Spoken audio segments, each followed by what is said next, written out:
COP26, Flop26, a festival of ocean-going hypocrisy. What do you think? And also in this hour, we will be talking to Ali Ross, the brilliant TV critic at The Sun, about all things telly. This week's terrible telly. Always a good laugh.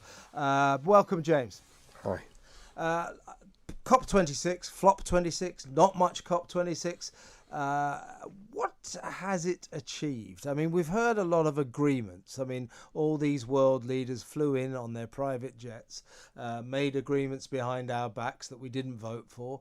I don't believe any of them will come to fruition. I don't think Britain will reach carbon net zero in 2050. I don't believe that Saudi Arabia will reach it in 2060 or India in 2070. Take your pick.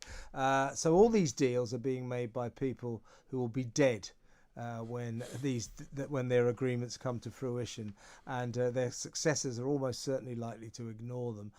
So what has it achieved? I mean, we must say, what is it achieving? Because of course it carries on for another week or so with all the delegations still talking up there in Glasgow. What has it achieved? Well, I think we shouldn't underestimate, Kevin, just how much resources have gone into this from our rulers' point of view, and indeed some of their successes. I mean, at one level it is an own goal, like the Owen Paterson affair. And, you know, the charges of hypocrisy have begun to stick, and talkRADIO has been very good in bringing that out. So that's rather useful if you don't like our rulers, as I don't.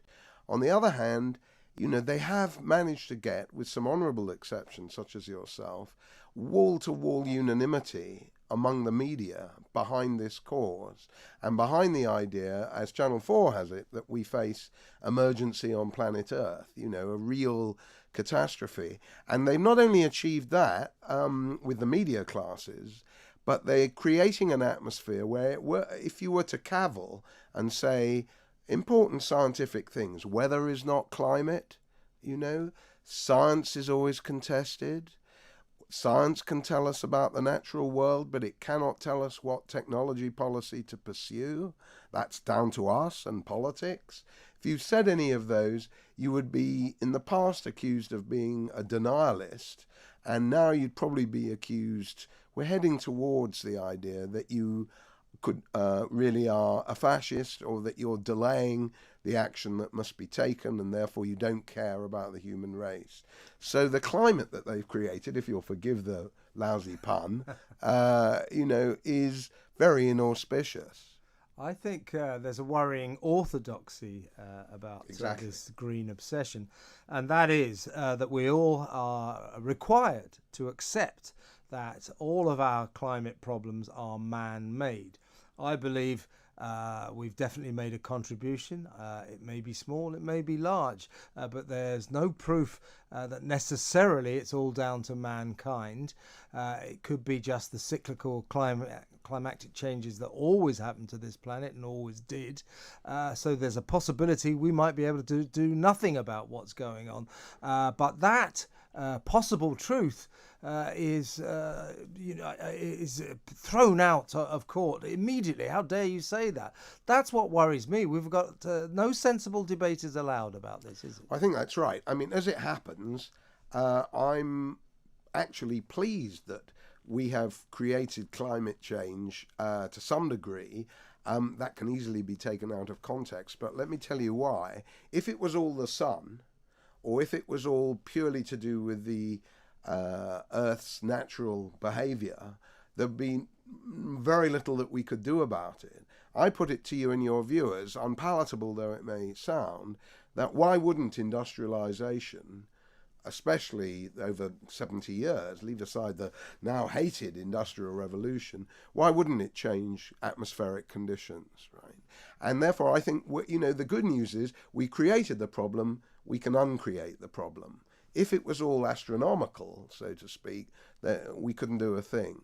So, however, you know, the people who say it is all astronomical must be allowed to have their say. It's called free speech. Mm-hmm. And denying the denialists a platform is a very dangerous precedent to set.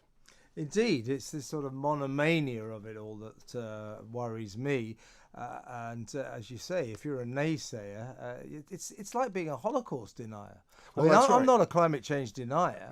I just have not seen any concrete evidence. I use the word concrete loosely, carefully, because it's a difficult word on talk radio. But I haven't seen any concrete evidence that that mankind is solely responsible for what's going on. So give me the evidence and I'll go along with it. But until then, I reserve the right to question. I think that's quite right. Now, I just got to pick you up on one thing, Kevin, because you made me think the last time I was here, and you raise your eyes to heaven, but with this phrase monomania, which I've used myself. I did a bit of research on it, otherwise known as Googling, and I found out that it's the invention of a French psychologist in the 19th century. I think his name was Esquirot, and it's subsequently been discredited by psychology and so on, because there's not much evidence apparently that people just get an idée fixe, as the French would say, fixe,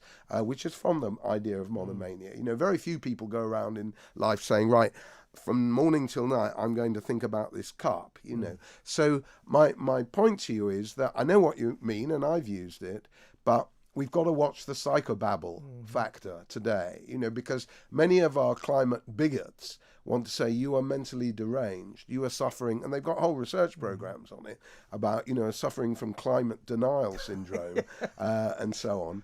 And I just think we've got to steer clear of that. You know, let's be cool and calm about it, distinguish between the categories, weather and climate, science and technology, these sorts of things. Having said all that, yes, they are obsessive. Yes, and one thing that won't be... I read an extraordinary thing in the London Evening Standard. Andy Burnham, the mayor of Manchester, who writes a column for the London Evening Standard because he wants to be the next leader of the Labour Party, but that's not the reason he tells you. He wrote... the question I want to ask you is about the potential for a referendum on carbon net zero. Calls are increasing for this. There's a big petition being raised. A lot of people want this because they say, you know, Boris, you might want carbon net zero, but it's going to cost us a lot of money. We're not happy with your plans. They seem loose and unfocused, and we don't quite understand what you mean, and we don't want to spend a lot of money on it. So they're saying, give us a referendum, democracy. Andy Burnham wrote, we must not allow this to happen. We must not allow this to happen. And the reason that he wrote that was because he feared that the public would come to the wrong decision. You know, he feared the democratic decision of the people, because the people would probably vote against our obsession with climate net carbon zero. And he said, we've got to get a consent, we've got to inform the people and then reach a consensus. In other words, just tell them what we're going to do. So the body politic do not want the people to get involved in this debate. Absolutely right. Because the people don't think the same as them. And that really is a long-winded way of saying what I think COP26 really achieved is the people realizing that the people who run these countries are very different from the people who live in them.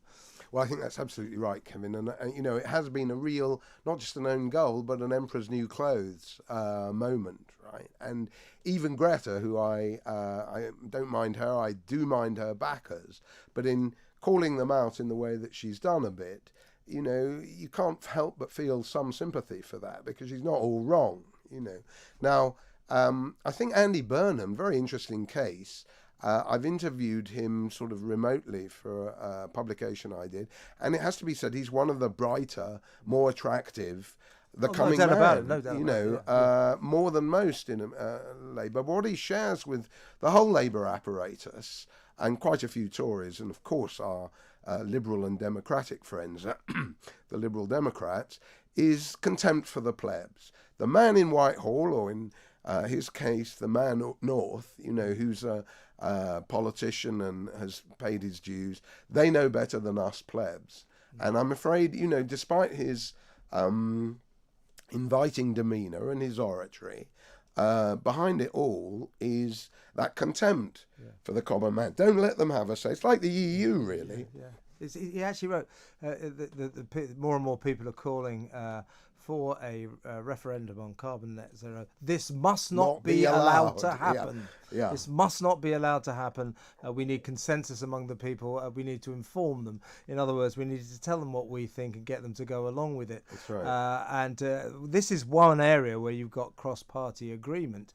You know that thing, you vote Tory, you get Green, you vote Labour, you get Green, you vote SDP, all the parties, you get Green.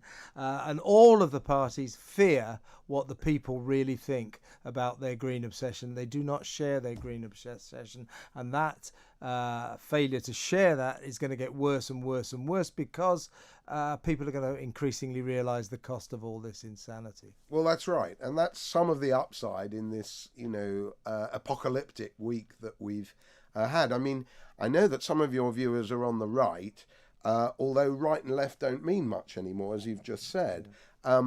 But I'm invited by you to recall the words of the great leftist playwright Bertolt Brecht, who said, when you don't get the result that you like and you're a member of the bourgeoisie, you need to re-elect the people. And that's really what Burnham is saying. Until now, it's like the EU. You've got to vote the right way, because if you don't, we'll call the vote again. Or in this case, you might not vote the right way, in which case, we don't want to vote. It's best to avoid the people. They always make the wrong decisions, like that Bit Brexit, smelly and that Brexit business. Finally, what was it they said about with the Tories? It's vote blue, get green, and end up in the red. There you go. James, very good. Great to see you. Thank you. you for coming in. Professor James Woudhuysen, Professor of Forecasting and Innovation at London South Bank University. When we come back, Ali Ross on telly. I'm Kevin O'Sullivan, and this is Talk Radio.